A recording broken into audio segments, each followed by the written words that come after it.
दसवां पाठा यानी 10वां पाठ। वाड मना प्राण स्वरूपम। वाड यानी वाणी, मना यानी मन, प्राण स्वरूपम और प्राण के स्वरूप। ये पाठ जो है छंद छंदोग्य उपनिषद से लिया गया है, जिसमें आरुणि और श्वेत केतु का है जो कि वार्तालाप है यानी बातचीत है। यानी श्वेत केतु जो है शिष्य है और आरुणि जो है वो गुरु है, और दोनों के बीच में संवाद किया गया है, बातचीत किया गया है, उसको यहाँ पर हम लोग देखेंगे। श्वेत केतु। भगवान श्वेत केतु अहम वंदे। यानी यहाँ पर श्वेत केतु जो है कह रहा है, भगवान श्वेत केतु मैं आपका वंदना करता हूँ यानी आपको प्रणाम करता हूँ। आरुणि वत्स चिरंजीव, पुत्र दीर्घायु हो। श्वेत केतु। भगवान किंचित प्रश्नम इच्छामि, मैं कुछ पूछना चाहता हूँ। आरुणि वत्स किम अद्य त्वया प्रष्टव्यम अस्ति। पुत्र आज तुम क्या पूछना चाहते हो। श्वेत केतु। भगवान ज्ञातुम इच्छामि यत् किम इदम मना। श्वेत केतु कहता है, भगवान ज्ञातुम इच्छामि यानी जानना चाहता हूँ कि मन क्या है। यत् किम इदम मना यानी मन क्या है। आरुणि वत्स अतिशय अनस्य यो अनिष्ठा तत्मना। आरुणि जो है कहते पुत्र पचाए गए अन्न का जो छोटा रूप होता है वही क्या होता है, मन होता है।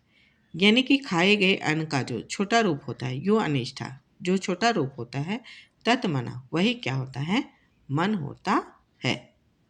श्वेत केतु। कस्य प्राणा। तब श्वेत केतु कहता है, प्राण क्या है। आरुणि पितानाम अपाम यो अनिष्ठा स प्राणा। यानी यहाँ पर पिए गए जल का यो अनिष्ठा जो छोटा रूप होता है, स प्राणा वही क्या होता है, प्राण होता है। तो यहाँ पर आरुणि जो है वो कह रहे हैं यानी कि जो द्रव्य जो हम लोग लेते हैं, पितानाम अपाम यानी कि जो जल और द्रव्य लेते हैं उसका छोटा रूप जो होता है, यो अनिष्ठा जो छोटा रूप होता है, स प्राणा वही प्राण होता है। श्वेत केतु कहते भगवान का इयम वाक। तब श्वेत केतु कहते भगवान तब ये वाणी क्या है। का इयम वाक यानी कि वाणी क्या है। आरुणि वत्स अस्ति तस्य तेजसो यो अनिष्ठा सा वाक सौम्य मना अन्मयम प्राण अपोमया वाक च तेजोमयी भवति इत्ते अधार्यम।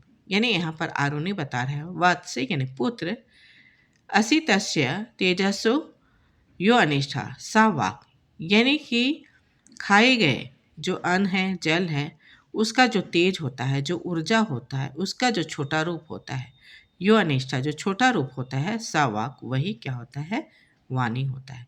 यानी तेज का जो छोटा रूप होता है, सा वाक वही वाणी होता है। सौम्य मना अन्नमय यानी कि सौम्य मन जो है वो अन्नमय होता है।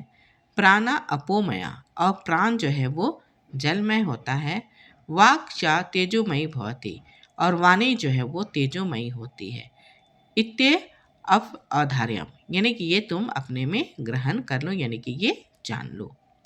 श्वेत केतु भगवान भूया भूय एव माम विज्ञापयतु। यानी यहाँ पर श्वेत केतु भगवान भूय एव माम विज्ञापयतु। भूय मतलब हो जाता है फिर से, माम मतलब मैं, विज्ञापयतु मैं इसको फिर से जानना चाहता हूँ। आरुणि सौम्य सावधानम श्रेणु सावधान पूर्वक सुनो। मध्य मनस्य दग्धना यो अनिमा स ऊर्ध्वम समुदयसति तत्सर्पी भवति। यानी यहाँ पर कह रहा है मध्य मनस्य दग्धना यानी मथे हुए दही का यो अनिमा जो छोटा रूप होता है, स ऊर्ध्वम समुदयसति जो ऊपर आता है, तत्सर्पी भवति वही घी बन जाता है। यानी मथे हुए दही का जो छोटा रूप होता है, जो ऊपर आता है, वही क्या होता है, घी बन जाता है।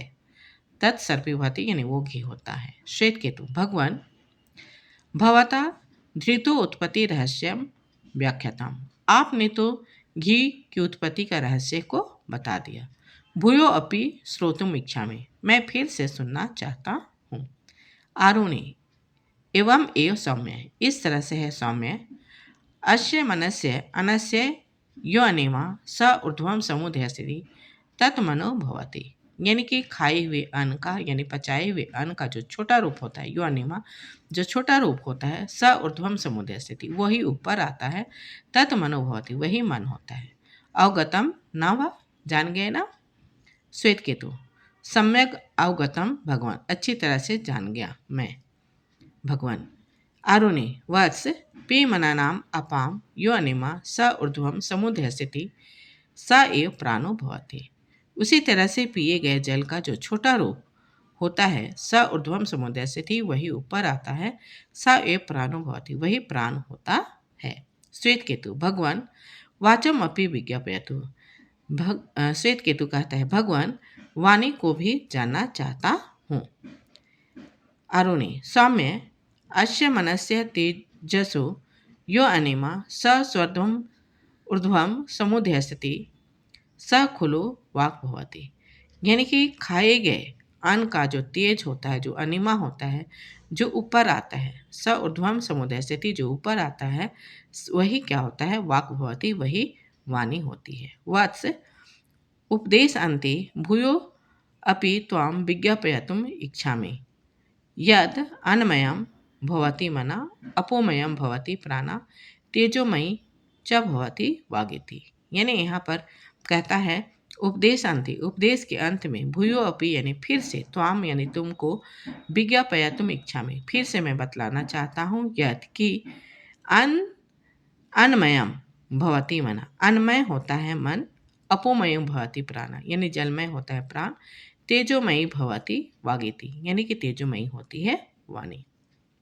किंच यदृश्यम अनादिकम गृह्णति मानव तदृश्यम एव तस्य चित आदिकम भवति इति मम उपदेश सारा, यानी यहाँ पर कुछ यदृश्यम अनादिका, जो जैसा अन्न ग्रहण करता है, गृह्णति यानी अन्न ग्रहण करता है, मानव तादृशम एव, मानव का उसी तरह से, तस्य चित आदिकम भवति, उसी तरह से उसका चित्त भी होता है, इति मम उपदेश आ रहा है, यही मेरा उपदेश का सार है। यानी यहाँ पर ये बताया जा रहा है कुछ मांसाहारी होते हैं, कुछ शाकाहारी होते हैं, जो जैसा अन्न ग्रहण करता है उसी तरह से उसका चित्त आदि भी हो जाते हैं, यानी उनकी बुद्धि सोच उसी तरह का हो जाता है। कह रहा है इति मम उपदेश सार, यही मेरे उपदेश का सार है।